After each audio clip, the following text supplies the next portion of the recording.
Television دیکھنے کا کبھی نہ موقع ملا ہے نہ کوئی موقع ہوتا ہے. تو اس رمضان میں جہاں ہم ٹھہرے ہوئے تھے تو وہاں پر ٹیلی ویژن تھا، تو رات کو حرم کی تراویح آتی تھی، تو مجھے بہت ہوتا تھا کہ اتنا قریب ہے ہم اور وہاں شریک نہیں ہو سکتے، تو میں اہتمام کے ساتھ تھوڑی دیر لگا کے دیکھتی تھی کہ اچھا آج کون سی آیات آ رہی ہیں، آج کیا ہو رہا ہے. تو اس میں میں نے خصوصی طور پہ غور کیا کہ جو امام ہوتے تھے ایسے لگتا تھا کہ پتھر کے بت ہیں جو ان کو بالکل کوئی حرکت نہیں. اور وہاں سے مجھے اپنی نماز کو چیک کرنے کا احساس ہوا کہ ایک جگہ پر نظر ہے. ہمارا حال کیا تھا، کبھی آنکھیں بند کر لیتے ہیں، اوپر سر کر رہے ہوتے ہیں، کبھی ادھر کر رہے ہوتے ہیں، کبھی نیچے کر لیتے ہیں، کبھی آنکھیں کھول لیتے ہیں، کبھی ادھر ادھر تھوڑا سا دیکھ کر. اگر آپ کسی کو خشوع کے ساتھ نماز پڑھتے دیکھیں تو آپ دیکھیں گے آپ کی نماز میں بھی آئے گی. آپ کے پاس اگر کوئی کھڑا ہو تو اس سے بھی آپ کو فائدہ ہوگا. لیکن اگر آپ واقعی چاہتے ہیں، کیونکہ اس تدبیر نے مجھے بہت زیادہ فائدہ دیا ہے، آنکھیں بند نہیں کرنی، آنکھیں کھلی رکھنی ہے، لیکن مسلسل سجدے ہی کی جگہ پہ دیکھنا ہے، ادھر ادھر نہیں دیکھنا، اور کم سے کم حرکت، ہلنا نہیں ہے. یہ دو کام آپ کر لیں تو اندر بھی ٹھہراؤ آئے گا. اسی لیے خشوع کا معنی سب سے پہلے میں نے آپ کو سکون والا بتایا، سکون. اور جو اس طرح نماز پڑھے اس کی نماز کے بعد بھی اس کو ایک خاص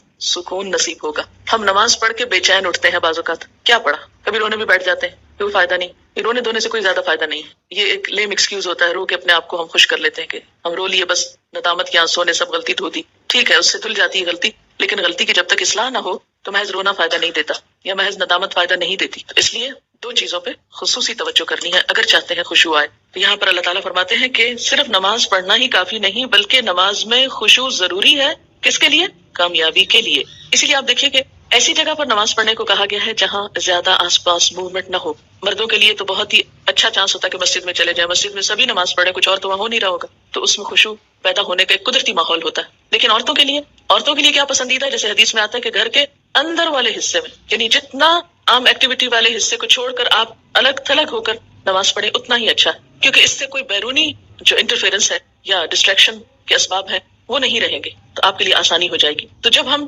سکون کے فارمولے پہ عمل کریں گے تو لازمی طور پر پھر ہم نماز میں کچھ اور چیزوں کا بھی خیال رکھیں گے جو عموماً دیکھا گیا ہے کہ لوگ ان کا خیال نہیں رکھتے. تو کن چیزوں سے پھر بچنا ہے؟ مثلا نمبر 1 ہلنا نہیں، نمبر 2 مختلف سمتوں میں جھکنا نہیں. کیسے؟ یعنی یہ نہیں کہ کبھی دائیں ٹانگ پہ کھڑے ہو جائیں، کبھی بائیں ٹانگ پہ کھڑے ہو جائیں، یہ نہیں کرنا. ٹھیک ہے، اگر شروع میں آپ کو بہت لمبی نماز کی عادت نہیں تو مختصر پڑھنا شروع کریں، لیکن ہلے بغیر. کپڑوں کو بار بار سمیٹے نہیں، نہ ان کو جھاڑیں. ایسا دوپٹہ یا ایسا لباس نہیں پہنے کہ جو بار بار گرے اور بار بار آپ اس کو سمیٹنے میں مصروف ہوں. پھر اسی طرح جائے نماز کو درست طریقے پہ بچھائیں، یہ نہیں کہ نماز کے بیچ میں ہی آپ اسے ٹھیک کرنا شروع کر دیں. ایسی جائے نماز پہ کھڑے مت ہوں کہ جو ہر دفعہ میں اکٹھی ہو جائے اور ہر دفعہ میں آپ اس کو سیدھا کر رہے ہیں. پہلے جو کھجور کے درختوں کے پتے ہوتے تھے ان کے جو جائے نماز ملتے تھے، اگر آج آپ کو میسر ہو اور اس پر نماز پڑھنے کی کوشش کریں تو آپ دیکھیں گے خشوع میں اضافہ ہوگا. بالکل ایک نیچرل میٹ ہوتا ہے نا، اس کی اپنی ایک خوشبو بھی ہوتی ہے اور وہ اکٹھا نہیں ہوتا، اور اس پر آپ کے ہاتھ پاؤں سب جم جاتے ہیں. یہ جتنی مخملی جائے نمازیں آ گئی ہیں اتنی ہی نماز میں خشوع ختم ہو گیا. کبھی پاؤں پھسل رہے ہوتے ہیں، کبھی ہاتھ پھسل رہے ہوتے ہیں. جس چیز پر آپ نماز پڑھتے ہیں اس کو بھی درست کرنے کی ضرورت ہے، وہ بھی مددگار ہے. اسی لیے آپ صلی اللہ علیہ وسلم نے